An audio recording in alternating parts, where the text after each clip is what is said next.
The macabre inspires morbid curiosity and a strange attraction. Throughout history, numerous attempts have been made to understand how the mind of a serial killer works. What drives a person to kill again and again? In this case, let's find out who was one of the world's most notorious serial killers, about whom some 20 books and several films have been made. At the end of the 19th century, England was the most powerful nation on the planet, and London the biggest city in the world. Without realizing it, any traveller can see this at a glance. The towers of Westminster Parliament stand proudly to speak of British political dominance, just as the banks of the city control international trade. Yet, this is the East End, and within it, Whitechapel is where misery hits rock bottom. It is a maze of alleyways flooded by the nauseating fumes of the Thames, an underworld where disease, alcoholism and prostitution ravage its 80,000 souls, of a neighborhood whose overcrowded houses seem to lean menacingly over anyone brave enough to walk in its shadow. Whitechapel is a London the rest of London doesn't want to see, and yet in October 1888, the world of England finally opened its eyes to this disreputable district, for Whitechapel was to become the birthplace of the world's most famous serial killer.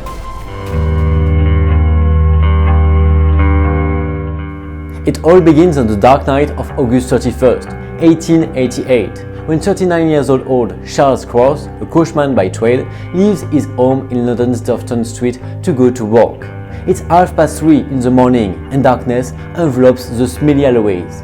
Cross uses at the same time every day. Despite the dim light, as he reached Box Row, Cross caught sight of a lanky mass near a door. From a distance, it looked like an old tarpaulin someone had left behind.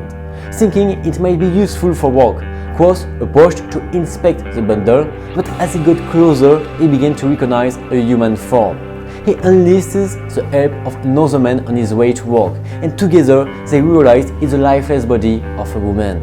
Aware that there is not much more than they can do for her, and that they will be late for work, they decide to report the discovery to the first policeman they come across. What neither of them seems to have noticed in the darkness of the night is that the woman had a gash in her throat, so deep that her head was almost separated from her body. Mary Ann Nichols' funeral was held in secret. The reason? To avoid the presence of voyeurs and journalists looking for morbid details. The press had published details of Mary Ann Nichols' autopsy. It revealed that she had suffered from a sadism that was difficult to comprehend, even at the time. The same thing happened to the other 4 canonical Jack the Ripper victims. Annie Chapman, found on September 8th. Elizabeth Stride and Catherine Edwards, both found on September 30th.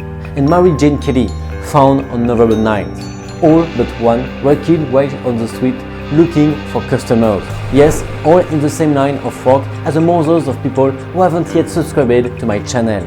But the most horrifying aspect of Jack the Ripper's crimes is the brutality of his method. In every case, the victim's throat was slit. In every case, the body was mutilated in various ways. These precise dissections led the police to believe that the killer must have had some knowledge of human anatomy. Not only the brutality of the murderers, but also the mysterious details surrounding the cases, as well as a tinge of morbidity spilled by the press and received by the London population, contributed to writing one of the blackest pages in the history of criminology.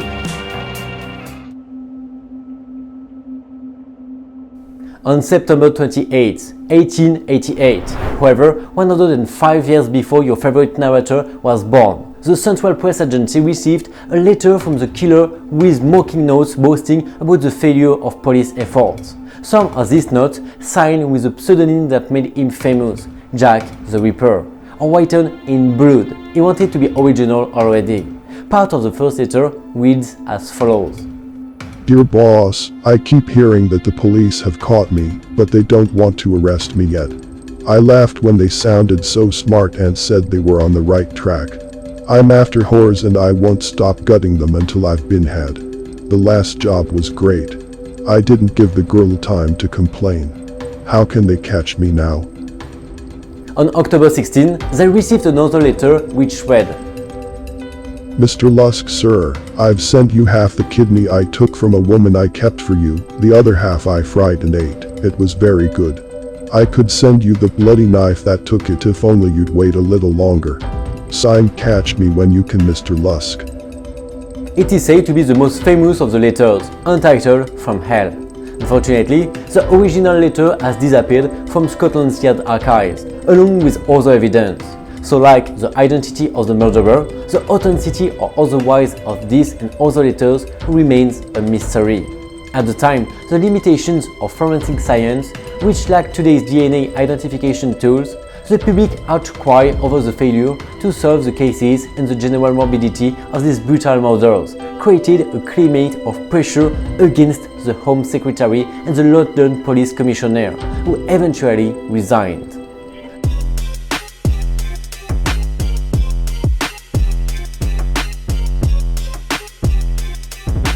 Mary Ann, nicknamed Polly, was born on August 26, 1845. Married with 5 children, she separated from her husband William Nichols in 1881.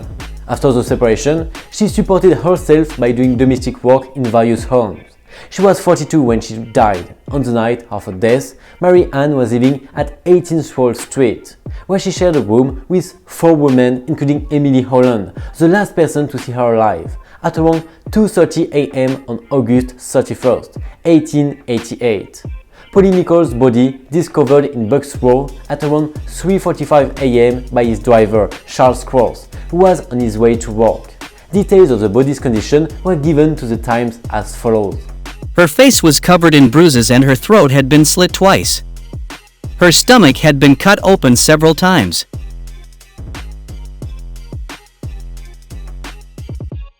Annie Chapman was 47 at the time of her death. An inveterate alcoholic, she supported herself through a combination of sewing, making and selling bouquets, and prostitution.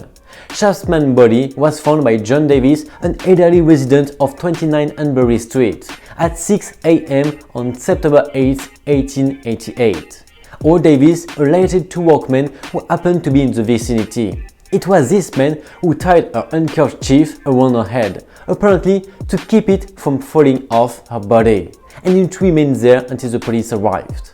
Her head was turned toward the house and her clothes had been pulled up above her waist. Her face was covered in blood and her hands were raised and folded, palms facing her torso, giving investigators the impression that she was fighting for her life.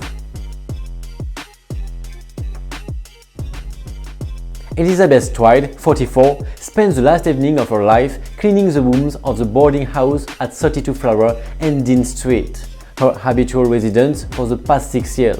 She was last seen on evening of September 29, 1888. 3 witnesses saw her with 3 different men at different times. Elizabeth Stride's body was discovered in Dutchfield Yard shortly after midnight on September 29. It was discovered by Louis Schultz, the manager of a nearby store.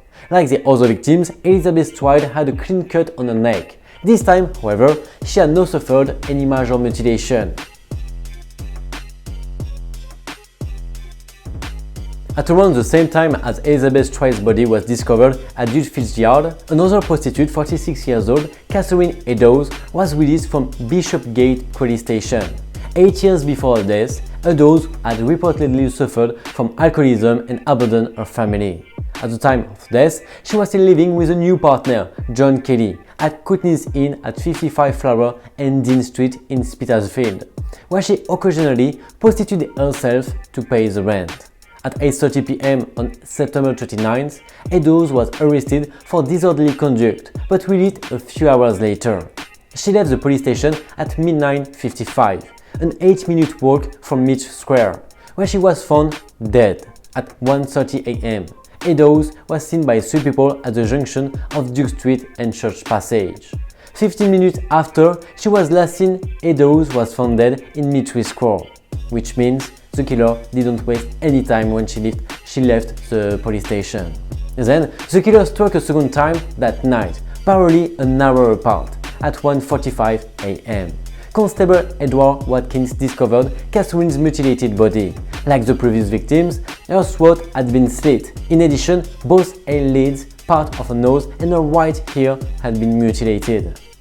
Her uterus and left kidney were also removed, and her intestines were placed on her right shoulder. This chilling demonstration of Jack the Ripper's anatomical knowledge led police to suspect that he might have been a medical professional, or perhaps a butcher. Mary Jane Kelly was around 25 at the time of her death. Being so young, she was the most different of the previous victims. She had been born in Limerick, Ireland, had lived with her family in Wales and had come to London in 1884. She married apparently very young, at the age of 16, and was widowed shortly afterwards. The last person to see Kelly alive was Mary Ann Cox, a 31-year-old white-haired prostitute, at 11:45 p.m. on the night of November 8, then at 1 a.m. on November 9.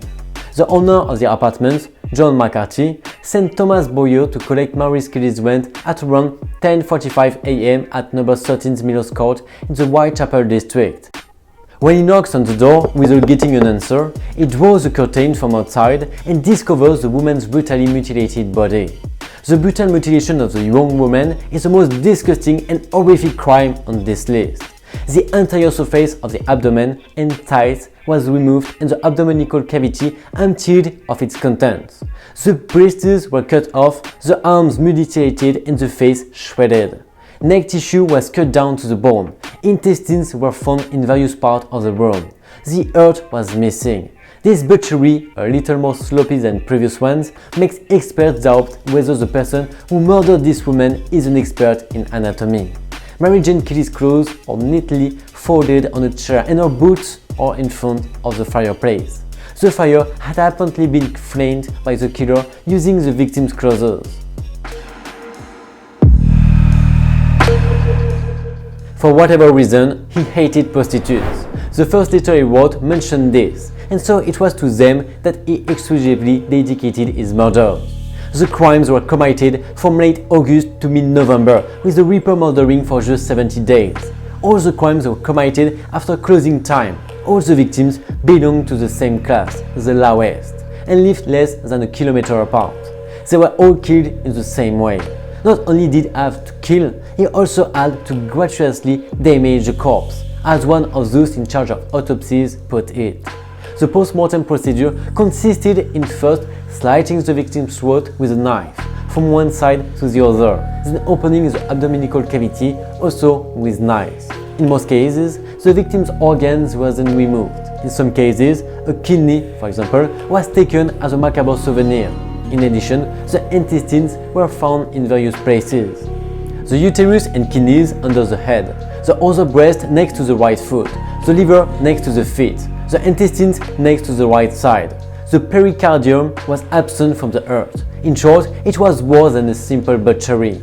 The essence of fear is incomprehension, and the unknown is the most feared of all. In the case of the Ripper, mystery had to be the basis of fear. No one ever heard a single scream, a cry for help, in a neighborhood where people were literally crowded together. None of the bodies bore the defensive wounds that result from resisting an attack. Today, the desire to know who Jack the Ripper was persists, and detectives and professional investigators alike have come up with an endless parade of suspects. But all we know is that all his victims could neither resist nor scream. So I hope you like this very classic crime story about Jack the Ripper. For sure is one of the most known nowadays, and still for many years, because it was so disgustful what he did during this time, just not, as I said, kill people, but what he's done after it. But whatever, this is one of the very example that we can see of the issue of the mindset, sometimes maybe of the serial killers, whatever. But this is a very interesting topic. By the way, for next week, we will see what we have as a new topic. If you have any recommendations, please, as usual, put it in the comments, and with pleasure, see you on this next Friday. Bye bye!